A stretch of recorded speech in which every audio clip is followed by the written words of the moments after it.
back to Big Rig KO. This is the second part of the review for the training at Butler Transport. So if you haven't seen part one, I would encourage you to go ahead and go on my channel, find part one, and actually look at that video first, because I kind of break down a little bit more about the training process, how I felt about it, the likes and dislikes about it. I'll continue the likes and dislikes in this video, but if you want to see part one, please go ahead and click over to part one, and we'll be here when you get back for part two. But for those of you that have seen part one, here is part two of the video. I was kind of explaining about my training hours a day. 10.5 hours driving a day is a long day, so I wanted to get as much sleep as possible. I felt like, you know, in different instances, you know, it could have been better in that instance, because if, you know, you tell me a time, if like we're starting at 6, let's start at 6. Let's not start at 7, you know, especially when I've been up an hour beforehand to get myself ready for the next day. As far as me and my trainer, we did have kind of a disagreement. We had a disagreement on the cleanliness, as far as his cleanliness in the truck. The first day I got into the truck, I'm excited as a new driver. You know, I'm finally on the truck after going through all of my CDL program and things like that. I'm excited to actually get there and move around and go different places and actually learn how to be a truck driver, because you know, before you get on that truck as a trainee, you're actually just learning how to pass the test. You know, you know, once you get out of your test, then you can actually see what the truck style life is really about, and how they really do things. So I'm excited. I get in the truck with my suitcase. I'm stepping. I didn't think about it, which I should have thought about it before. I have my shoes on and I'm stepping on this carpet with my shoes. Didn't think about it. I felt really bad about that. He came in, he was like, bro, you got to take your shoes off before you get to the carpet. I mean, you got to take your shoes off. You know, you don't want to track what's outside in here. And I get that, you know. So he was kind of mad, upset about that. And I told him I apologize. I was excited, you know, I'm putting my stuff up, whatever. So he was upset about that, but he got over it. But I guess I didn't understand what he meant by taking the shoes off. He wanted me to take my shoes off throughout the whole cab, unless I'm on the mat of the driver, on the driver of the passenger side. So the little driver's mat. Out, and whenever you move around the cab, he wants your shoes off completely, because the next day I grab a paper towel, which is hanging in the middle of the cab and between the driver and the passenger seat. I grab a paper towel and I step on the center console with my shoe just to tear it down. He looked at me, he's like, bro, I thought we had this discussion about the shoes. And I'm like, I thought it was back there in the console, you know, and you know, back there in the carpet. He like, no, I don't want shoes, period, up here. So he got upset to the point where I think it lingered with him a little bit, because the next day he was able to stop at his house. He has a location. His house is in a location where Butler Transport goes back and forth across this main highway. So he has a location where he's able to stop home very frequently. So when he went home that next day, I slept in the truck. He went home. He's able to just park the truck and walk to his house, which is excellent. I'm hoping I can get that kind of same setup. But regardless of that, once he went to the house, I'm in the truck. He comes back with one of his sons, and they want to clean out the whole entire truck. So I'm like, you know, this is like my 4th day on the truck, maybe 3rd day on the truck. So I'm like, dang, he want to clean out the whole entire truck. Now in my head, I'm thinking like, okay, maybe it's just time for him to do that. So I get out the truck. I try to get out the way, and I'm gonna make this story short. I I try to get out the way. I don't know what he wants me to do, if he wants me to help or not. I stick around for a second, maybe 5 minutes or so, looking, and they in there communicating and going, you know, doing this and doing that. On second thought, I should have asked, like, hey, bro, do you need any help? Can I help with anything? But I didn't ask because I didn't know. You know what I'm saying? You're a trainee. You kind of don't want to be in the way. Like, it was a lot of things going through my head. I'm like, let me, because, you know, he went home. I didn't get a chance to go home. I didn't go to the bathroom. I didn't brush my teeth. I didn't wash up. I didn't do anything. You know what I'm saying? So I'm like, all right, well, let me just take this time to go to the bathroom, wash up, go to Phillips 66 down the street, brush my teeth, you know. So I did that. You know, he calls me 5 minutes later, like, hey, bro, where you at? I'm like, you know, I told him what I did.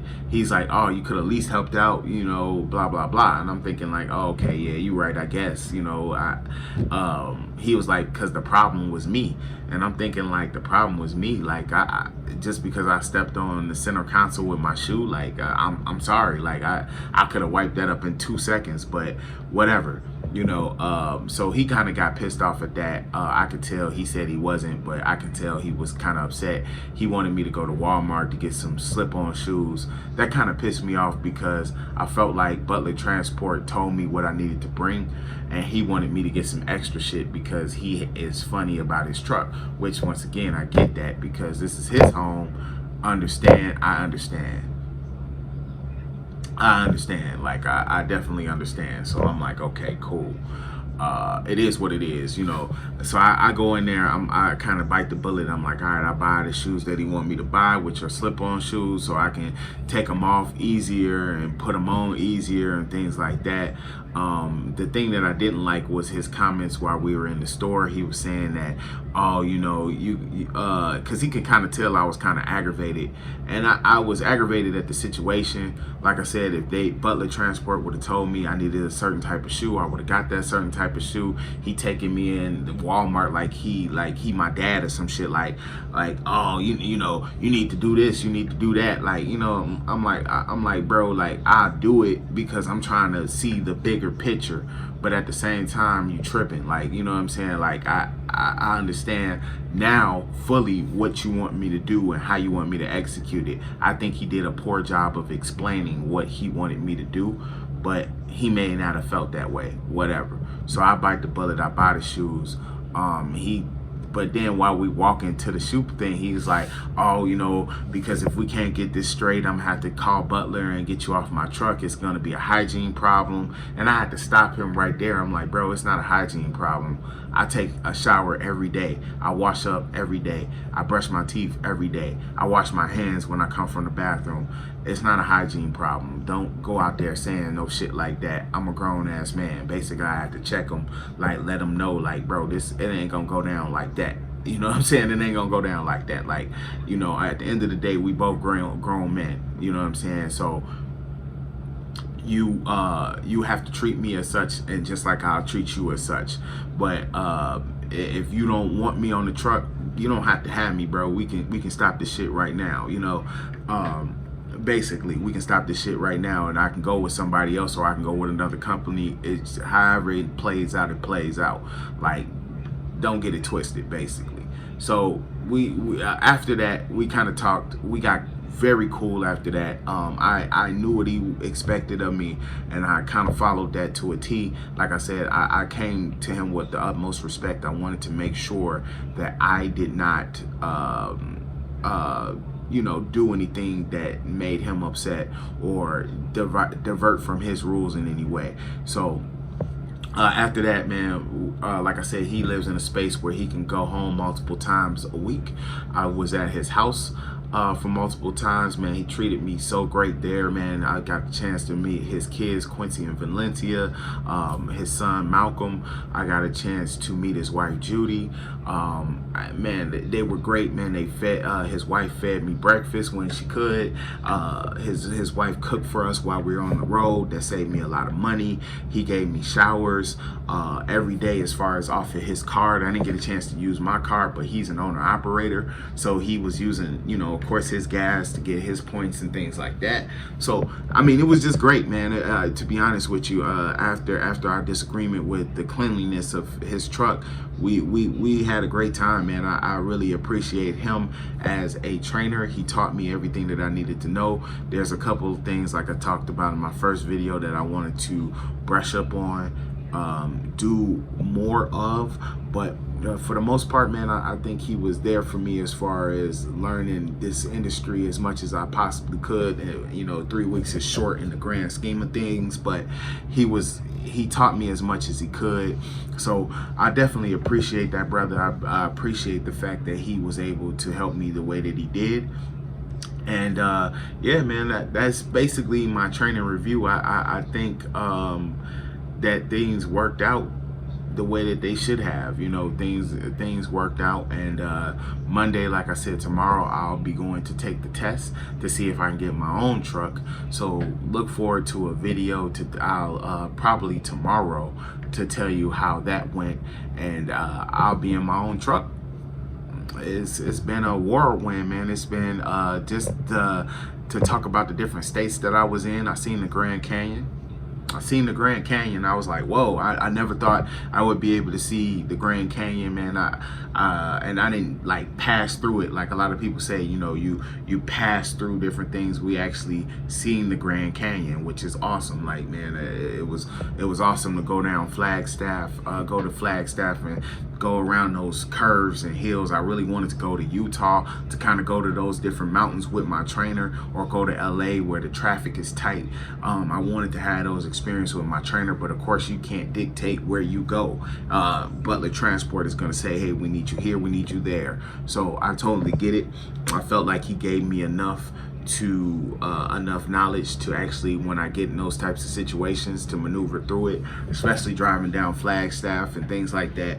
You know, I'll be able to maneuver the truck the way I need to. So we went through damn near 15 different states, man. We just through some of them, of course Missouri, of course Kansas, of course we went to Arizona, we went to where was it? San Antonio. We went to Houston. We went to PA twice, which is Pennsylvania. We went to Pennsylvania twice. We went everywhere. We went through a lot of different other states like Ohio, Indiana, Illinois. It was just like a blur. At one point, it was just like, dang, it was like, whoa, 3 weeks is over. Done. You know what I'm saying? So we went through a lot of different states. We went through a lot of different towns and things like that. I got the chance to see a lot of things. There was a lot of downtime also as well. You know, as far as not a lot of downtime, Butler Transport, as far as what I know, it keeps you running hot, as he would say. You know, we got a lot of miles from Butler Transport within those 3 weeks, but still within those miles, there were still times where we sat, you know, we couldn't, because the load wasn't able to be delivered, you know, until the next day. So we had to sit a day. We had to sit 2 days. There was a couple of times where we sat 2 days, or no more than 2 days we would sit, but it was a couple times where we sat, and I enjoyed the time, man. He took me to one of his friend's house in Baltimore, Maryland. They cooked there, and we kicked it there, and it was a good time, man. So if he's watching this, shout out to Daniel, man. He definitely took care of me as a trainee, so I appreciate him more than he knows about that. I know we had the disagreement, but I felt like that was nothing in the grand scheme of things. I just think that we bonded well, and hopefully he is a person that I can call and not only just ask questions, but check on to make sure that he's doing well. And I hope he feels the same way about me as far as a trainee is concerned. But other than that, man, that's the training process. Like I said, I'm here in the hotel, so looking forward to tomorrow.